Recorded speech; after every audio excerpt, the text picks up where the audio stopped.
আছে। খালি যদি আপনি ইসলাম মতো বলেন তাহলে কুরবানি করা হবে না, শুধু মাংস খাওয়া হবে, কুরবানি করা হবে না।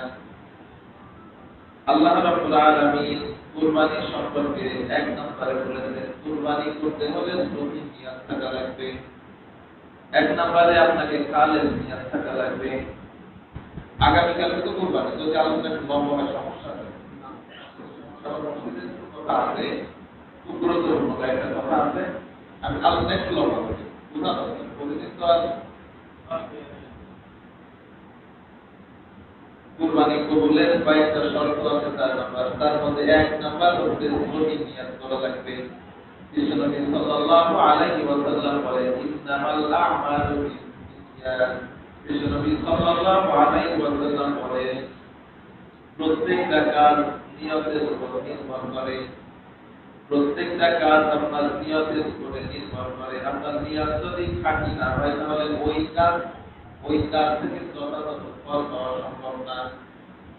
অনেক মানুষ আছে এই কুরবানির সময় আল্লাহর খুশির জন্য কিন্তু কুরবানি করবে না। অনেক মানুষ বড় গরু কিনবে, যদি আমি বড় লোক মানুষ, আমি ধনী মানুষ, যদি বড় গরু কুরবানি না করি তাহলে মানুষ আমাকে কি বলবে।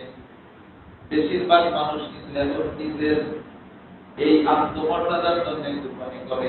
বেশিরভাগ মানুষ, আপনি একটু নিজের কথা চিন্তা করে দেখেন, আপনি নিজেও ভাবতেছেন যে আমি বড় একটা কুরবানি করবো, তা না হলে মানুষ কি বলবে, গরুটার রক্ত ভালো হওয়া লাগবে। অনেক মানুষ এই চিন্তা করে যে সারা বছর তো ভালোভাবে গোশত খাইতে পারি না, এই কুরবানির সময় কুরবানি করবো আর ফ্রিজে রেখে সারা বছর খাবো।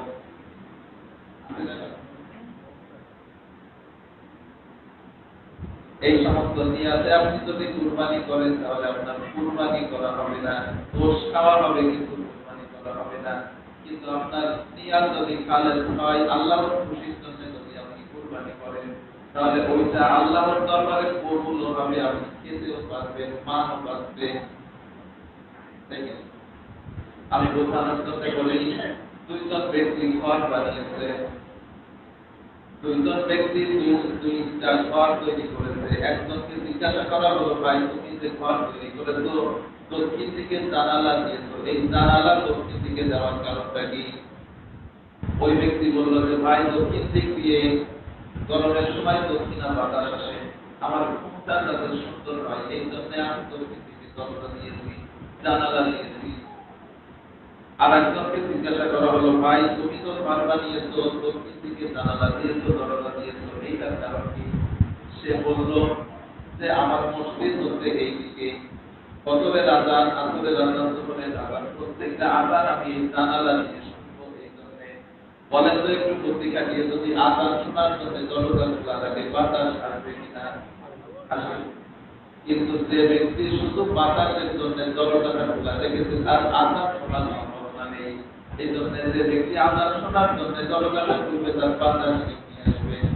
আমি এই জন্য বললাম যে ব্যক্তি আল্লাহর খুশির জন্য কুরবানি করবে সে গোশত খেতে পারবে, তার সম্মানও পেতে যাবে। কিন্তু যে ব্যক্তি শুধু গোশত খাওয়ার জন্য অথবা মান সম্মান বাঁচানোর জন্য কুরবানি করবে তার কিন্তু কুরবানিটা আল্লাহর দরবারে কবুল হবে না।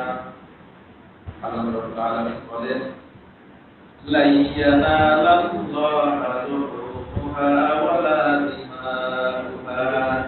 আল্লাহ রাব্বুল আলামিন সূরাতুল হাজ্জের 37 নম্বর আয়াতে বলেন, তোমরা যে পশু কুরবানি করো এই কুরবানির পশুর গোশত, রক্ত এগুলো কিন্তু আল্লাহর কাছে পৌঁছায় না।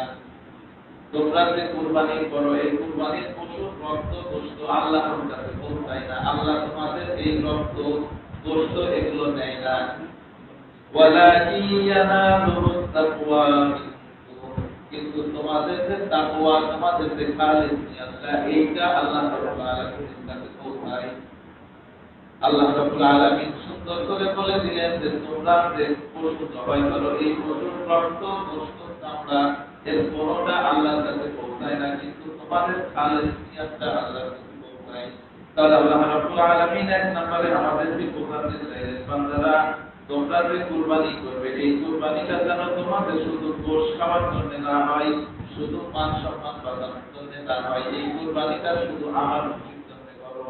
যেমন ইব্রাহিম আলাইহিস সালাম তার প্রিয় বন্ধু তার ৮৬ বছর বয়সে পাওয়া কলিজার টুকরাকে আমার রাস্তায় কুরবানি করে দিয়েছিল। তোমরা আমার খুশির জন্য এইভাবে কুরবানি করো, তাহলে আল্লাহ রাব্বুল আলামিন বলেন তোমাদের কুরবানিটা আমি কবুল করে নেব। ২ নাম্বার হচ্ছে কুরবানি কবুলের কয়েকটা শর্ত আছে, তার ভিতরে কয়েকটা গুরুত্বপূর্ণ আমি বলার চেষ্টা করি। ২ নাম্বার হচ্ছে যে পশু কুরবানি করা হবে, আমরা প্রত্যেকে যে পশু কুরবানি করব এই পশু যাদেরকে দিয়ে গোশ বানানো হয় আর কি, কষাই বলি আমরা তাদের, এই গোশ দিয়ে বিনিময় দেওয়া হবে না। আপনি ভাবলেন তো গোশ বানাই দিতে, তাহলে এই গোশের খানিকটা ওরা দিয়ে দিন না, এটা করা যাবে না। ওদের পারিশ্রমিক যে গোশ বানাই দেবে, সবাই করে দেবে অথবা মাংস কুটে কেটে দেবে, তাহলে আপনি পারিশ্রমিক দেবে। যদি এর পরেও আপনি দিতে চান পাশে পাওয়ার উপযুক্ত হয়, তাহলে তাহলে আপনি গোশ দিতে পারেন, কিন্তু শুধু গোশ দিয়ে তাহলে পারিশ্রমিক দেওয়া যাবে না। বুঝতে পারছেন? ৩ নাম্বার হচ্ছে এই পশু আমরা অনেকেই আছে রাস্তার উপরে কুরবানি করি, অনেকে আছে না রাস্তার উপরে। আপনি পশু কুরবানি করলে আর আপনার এই পশুর রক্ত এটা মানে কি বলে ২-১ দিন পরে গন্ধ বেরোয় না, নষ্ট হয়ে যায়, এটা মানুষের চলাচলে বিঘ্ন ঘটে না, এটা করা যাবে না। আপনাকে উত্তমভাবে পরিষ্কার পরিচ্ছন্ন করা যাবে, অথবা নির্দিষ্ট জায়গায় করতে হবে যাতে মানুষের কষ্ট না হয়। মানুষকে কষ্ট করে আপনাকে কুরবানি দেওয়া এই এখতিয়ার আল্লাহ পাচ্ছেন, কোন অবস্থায় কাউকে কষ্ট দেওয়া হবে না। এছাড়া আরো কারণ আছে, তাদের বিস্তারিত জানার দরকার জেনে নেবেন। আমি একটু আরো কয়েকটা কথা বলার চেষ্টা করব, কয়েকটা পয়েন্ট নিয়ে আছে। এরপরে কুরবানির দিনের কয়েকটা আমল আছে, আমরা একটু শোনার চেষ্টা করি সংক্ষেপে। কুরবানির দিনের কয়েকটা আমল, তার ভিতরে কুরবানির দিনের প্রথম আমল হচ্ছে ঘুম থেকে তাড়াতাড়ি ওঠা, ফজরের আযান দিলে উঠে যাওয়া। অনেকেই আছে এই রাতে ঘুমাবে দেরি করে, ১টা ২টা ৩টা ৪টার সময় তো পড়ে, ফজরের নামাজ পড়ে না। আমি তো প্রথমে বললাম আল্লাহ পাক বলছেন আসল্লি লিরাব্বিকা ওয়ানহার, আগে নামাজ পড়ো তারপরে কুরবানি করো। আপনি নামাজ পড়লেন না কুরবানি করার জন্য পাগল হবেন, আপনার ওই কুরবানি কি হবে? যারা নামাজ পড়ে না কুরবানি করে, এদের অবস্থা হচ্ছে লঙ্কি খুলে পাখি বাঁধা। এক লোক পাখি ছাড়া নামাজ পড়ে না, এখন চলে আসছে এক জায়গায়, পাখি আমি মনে নেই, চিন্তা করলো যে পাখি ছাড়া কোনোদিন নামাজ পড়ি না, কি করবো? লঙ্কি খুলে পাখি বাঁধে।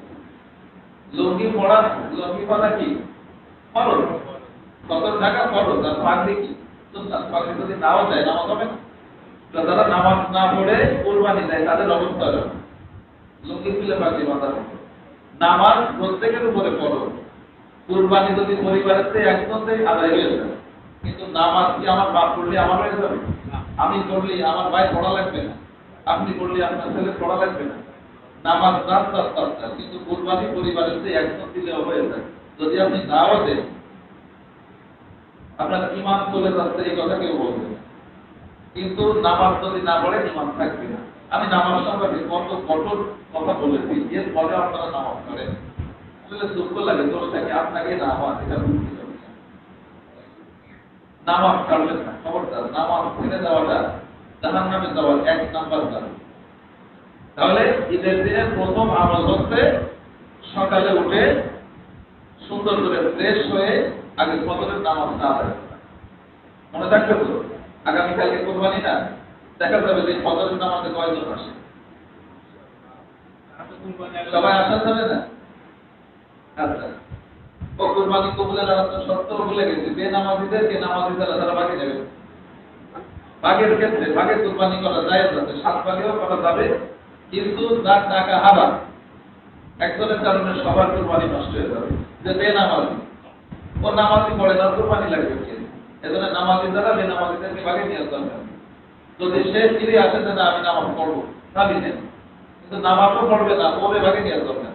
আর সব থেকে ভালো হয় ছোট হলেও নিজে একা করার চেষ্টা করে, তাহলে ভালো হলেও কুরবানি কবুল হলেও আপনার, না হলেও হবে, কিন্তু ভাগে থাকলে 7 জনের নিয়াতে যে সঠিক থাকবে এটার কোনো ভিত্তি নেই। 7 জনের টাকায় যে হালাল হবে এটারও কোনো ভিত্তি নেই। এজন্য ছোট হোক ছাগল দেন, তবু আমার পরামর্শ থাকবে আপনি একা দেন।